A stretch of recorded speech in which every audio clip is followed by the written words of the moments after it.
L-isem tal-Missier u tal-Iben u tal-Ispirtu Santu. Amen.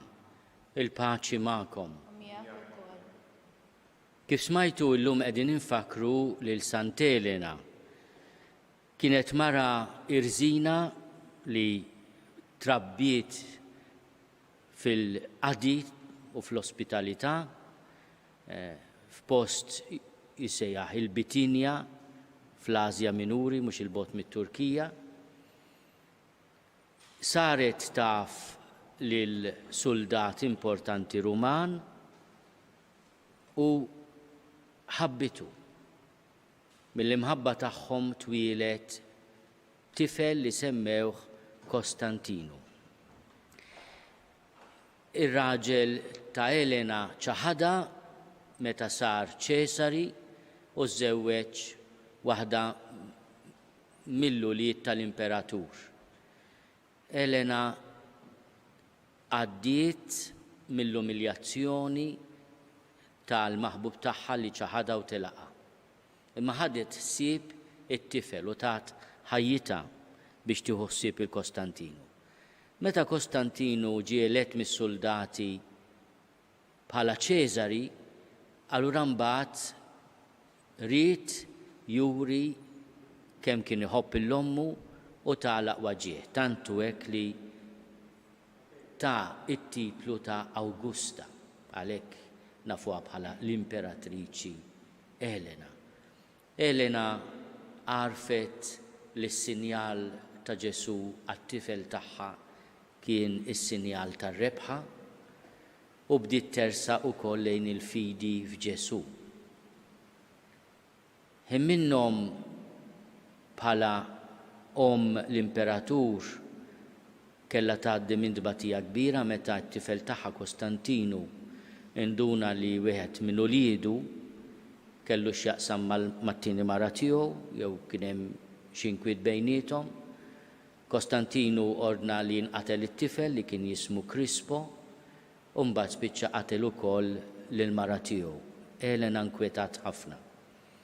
Minn dan l-inkwiet jibda pellegrinaġġ li jagħmel lil Elena verament mara li t-tifkira tagħha tibqa' dejjem fil-fidi tagħna għaliex bdiet pellegrinaġġ ta' penitenza, kellha 78 sena, ma kienitx mara żagħżugħa, meta bdiet il-pellegrinaġġ lejn l-Art Imqazza.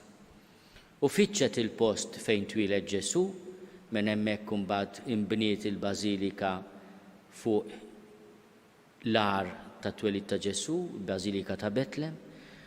Ukoll fittxet il-post fejn issallab Ġesu u l-post tal-qabar ta' Ġesu u hemmhekk ukoll inbniet il-Bażilika tal-Qawmien tal-Mulej fuq il-qabar qaddis tal-Mulej u ħadet ssib ukoll li kien hemm tempju pagan fuq l-olja tal-Kalvarju u neħħietu għalkemm fuq l-olja tal-Kalvarju fi żmien Elena ma inbnietx bażilika. It-tradizzjoni tgħidilna li Elena fittxet ukoll ir-relikwji tal-Mulej. Tantu hekk li meta rritornat lura Ruma ħadet xkejjer kbar ta' ħamrija minn Ġerusalemm u f'kantuniera tal-ġnien tagħha in sessorium f'post fejn għadu magħna sal-lum poġġiet il-ħamrija ta' Ġerusalemm u qalet di m'għadix Ruma, di Ġerusalemm. Hemmhekk inbniet il-Knisja ta' Santa Croce in Ġerusalemme li fiha sal-ġurnata tal-lum għad hemm ir-relikwi li Elena ġabet magħha mill-Art Imqazza. Qed ngħidu fis-sena 327. Aħna ngħidu wkoll li t-tradizzjoni qawwija li Elena sabet l-għoda tas-salib, żgur li sabet it-titulus dak li kien iħabbar għaliex Ġesu inqatel. Ġesu Nazzarenu Sultan tal-Lut. Dan it-titulus, aħna ngħidulu Inri bil-Latin, għadu jinżamm b'devozzjoni kbira fil-Bażilika ta' Santa Croce in Ġerusalemme.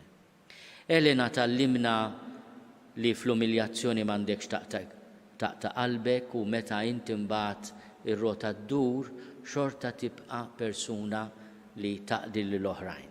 kienet magħrufa anke fil-pellegrinaġġi tagħha li kienet terġa' tirritorna għax-xogħol ta' meta kienet għadha żagħżugħa u taqdi lin-nies fuq il-mejda tipprova tkun soċjevoli kemm tista'.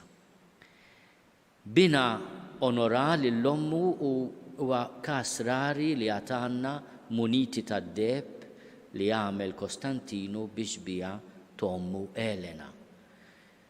Aħna nitolbu wkoll għall-parroċċja ta' Birkirkara dedikata li Sant Elena llum u nitolbu li aħna inħadnu s-salib lil mulejjibatinna f'ħajjitna u li ma naqtu qatt qalbna mill-ħnina tiegħu. Illum kif smajtu għal pjaċir tiegħi li nintroduċilkom il-Fader Osmar Baldacchino, wieħed mis-saċerdoti li ġew ordnati fl-imnarja li għaddiet fid-29 ta' Ġunju. Fader Osmar huwa Siġġiewi u bħalissa qiegħed jaqdi l-Ministeru Saċerdotali tiegħu fil-parroċċja ta' San Sebastian ħal-Qormi. Fil-bidu ta' din qudiesa ju nitolbu maħfra l-Alla ta' dnubietna kollha. Mulej ħniena, Kristu ħniena, mulej ħniena. Eħenna lina Alla li jista' kollox jaffrinna dnubietna u jwassalna l-ħajja ta' dejjem. Nitolbu.